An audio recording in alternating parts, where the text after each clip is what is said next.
हरे कृष्णा।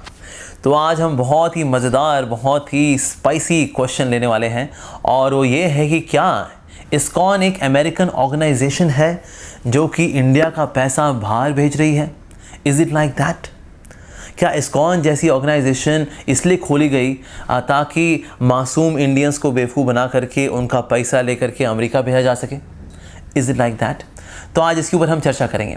सबसे पहले तो हम इस पर चर्चा करेंगे भला इस तरह का आरोप, इस तरह की एलिगेशन भला क्यों लगाई जाती है और हमारा इस पर भला क्या रिस्पॉन्स है।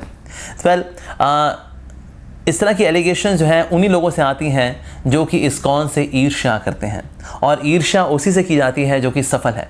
जो मिट्टी में मिला हुआ है भला उससे ईर्ष्या क्या करेंगे? So because ISKCON is successful, that's why people who are envious of us. तो ऐसे लोग हमसे ईर्ष्या करने वाले भी हैं।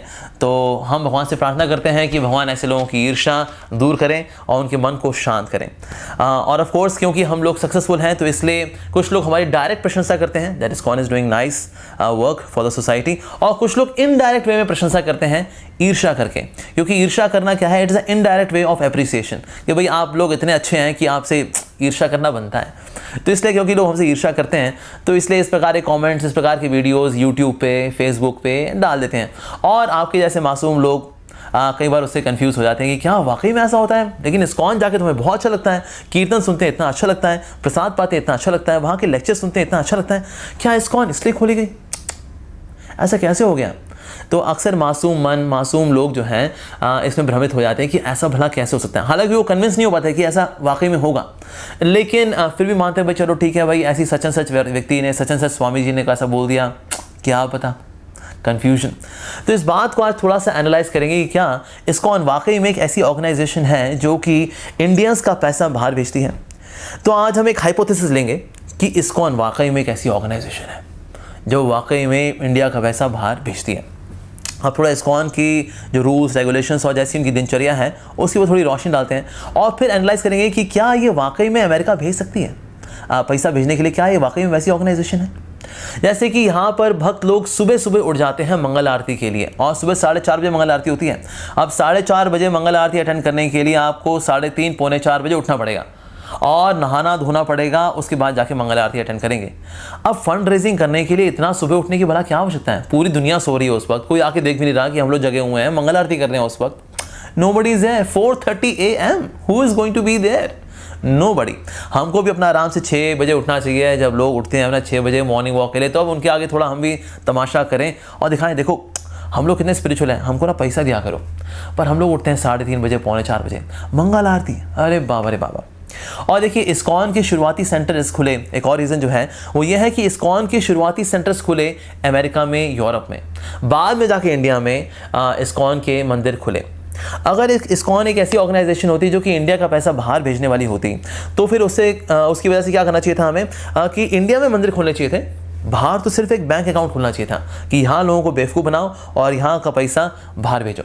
लेकिन वहाँ मंदिर बनाए गए, वहाँ के लोगों को भक्त बनाया गया, वहाँ के लोगों में सनातन धर्म में विश्वास जगा और लोगों ने हरे कृष्णा किया और वो बुरी आदतों में लगे हुए थे उससे बाहर निकले। और फिर गवर्नमेंट ने भी बड़ा थैंक यू दिया, बड़ा ग्रेटफुलनेस, बड़ी कृतज्ञता व्यक्त की हरे कृष्णा मूवमेंट को कि इन हिप्पीज़ को जो कि नशे से इतने आसक्त थे, इनको आपने हैप्पीज़ बना दिया, इनको आपने ना सिर्फ मनुष्य बनाया बल्कि भगवान का भक्त बना दिया। So that way is logically speaking कि भाई अगर सेंटर खुलने होते तो इंडिया में सेंटर खुलने चाहिए थे, लेकिन शुरुआती सेंटर खुले तो वो अमेरिका में खुले, यूरोप में खुले, लंदन में खुले। और क्या कारण है? हम लोग भगवत गीता का प्रचार प्रसार करते हैं। कई लोग तो भगवत गीता से डरते हैं कि भाई ये महाभारत का ऐसा है, पढ़ेंगे तो लड़ाई वड़ाई हो जाएगी घर में, इसलिए गीता नहीं पढ़नी चाहिए। गीता पढ़ ली तो वैराग्य आ जाएगा, घर पर छोड़ना पड़ जाएगा, इसलिए गीता मत पढ़ो। और हमारी सारी टीचिंग जो है भगवत गीता पे आधारित है। लेकिन भगवत गीता में हालांकि ऐसा कुछ नहीं दिया कि सब कुछ छोड़ना छाड़ना है, ऑफ कोर्स लोगों की ऐसी मनोभावना है, लेकिन भगवत गीता का एक थोड़ी सी ऐसी इमेज है। तो भगवत गीता बांट करके तो हम लोगों को आकर्षित कर नहीं सकते, बल्कि इस्कॉन को बुक्स पब्लिश करनी चाहिए like do you think you have married a wrong person? क्योंकि उस दुनिया में 90% लोग ये विश्वास करते हैं that I married a wrong person. थोड़ी जल्दबाजी कर दी यार, थोड़ा वेट कर लिया होता ना, बेटर मॉडल मिल गया होता। तो कई लोग ये विश्वास करते। तो ऐसी बुक्स जो हैं वो इस्कॉन को बेचनी चाहिए थी। ऐसी बुक्स बेचते तो हम ज़्यादा पैसा कमाते। 500 रुपये की भी किताब देंगे ना, लोग खरीदेंगे। यहाँ तो हम 110-120 रुपये की hard bound first class Bhagavad Gita देते हैं। Very very economical. So that means Bhagavad Gita, Bhagavatam. कईयों को तो ये फ़र्क नहीं पता कि भगवत गीता और भागवतम में फ़र्क है. कहते हैं जी गीता भागवतम दोनों सेम नाम ही है, अलग अलग है क्या ये? When people do not know even that. चैतन्य चरितमृत तो कईयों ने नाम भी नहीं सुना होगा कि चैतन्य चरितमृत नाम का कोई ऐसा ग्रंथ है जिसके ऊपर सारा इस्कॉन की फिलॉसफी बेस्ड है. So that is philosophically speaking nobody knows about Bhagavad Gita. और हमारे सारे टीचिंग जो है भगवद गीता, भागवतम और चैतन्य चरितमृत के ऊपर आधारित है.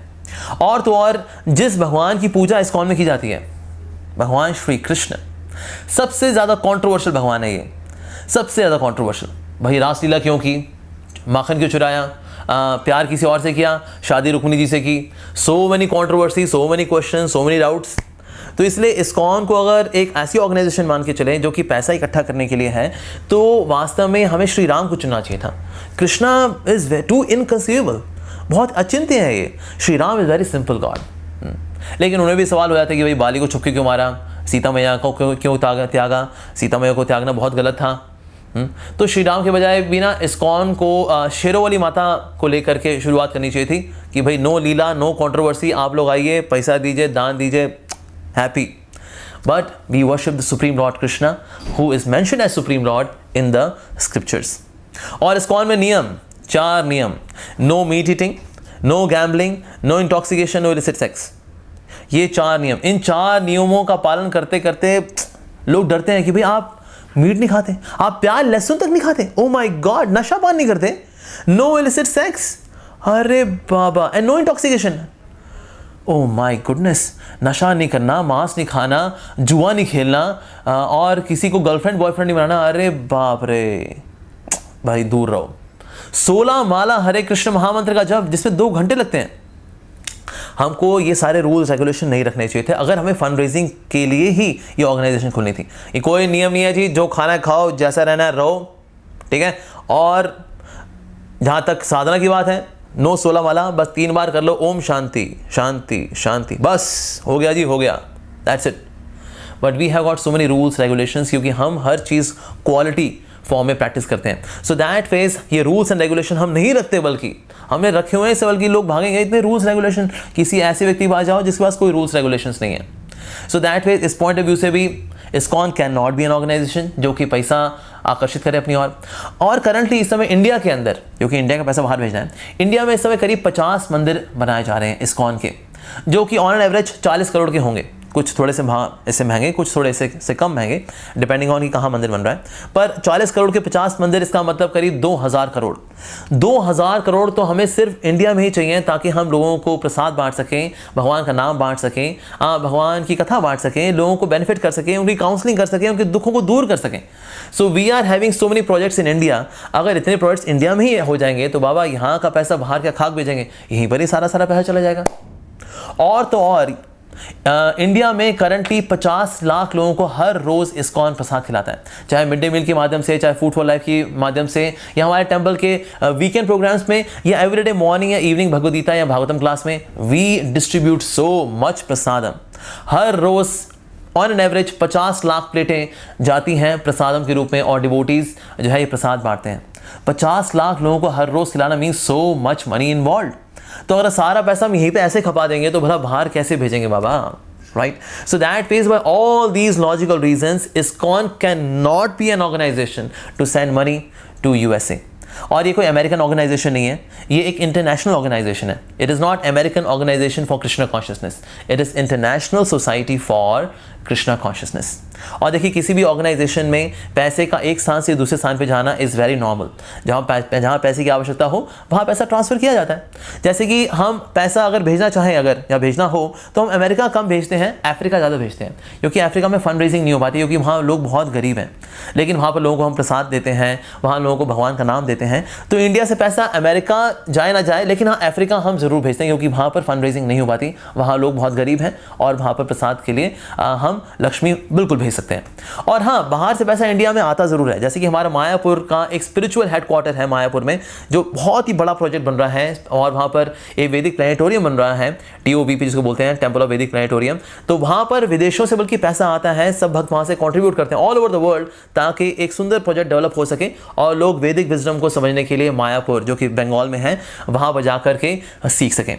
So that ways logically speaking ISKCON is not an organisation. लेकिन हाँ, कुछ ईर्ष्यालु लोग हैं जो कि इस बातों को काफ़ी फैलाते हैं और उनमें या तो उनको अज्ञानता है कि उनके जो अनुचर हैं उन्होंने गलत इन्फॉर्मेशन उनको दे दी, या फिर हमसे ईर्ष्या करने वाले लोग हैं। लेकिन हम ऐसे लोगों के लिए भगवान श्री कृष्ण से प्रार्थना करते हैं कि उनके हृदय की ईर्ष्या को दूर करें, उनके मन को शांत करें, और इस्कॉन जो कि एक सुंदर ऑर्गेनाइजेशन है जो कि लोगों के हृदय को सुंदर बना रही है, उनकी ज़िंदगी को सुंदर बना रही है, उसको अच्छे से अप्रिशिएट कर सकें। So thank you very much for watching. Hare Krishna.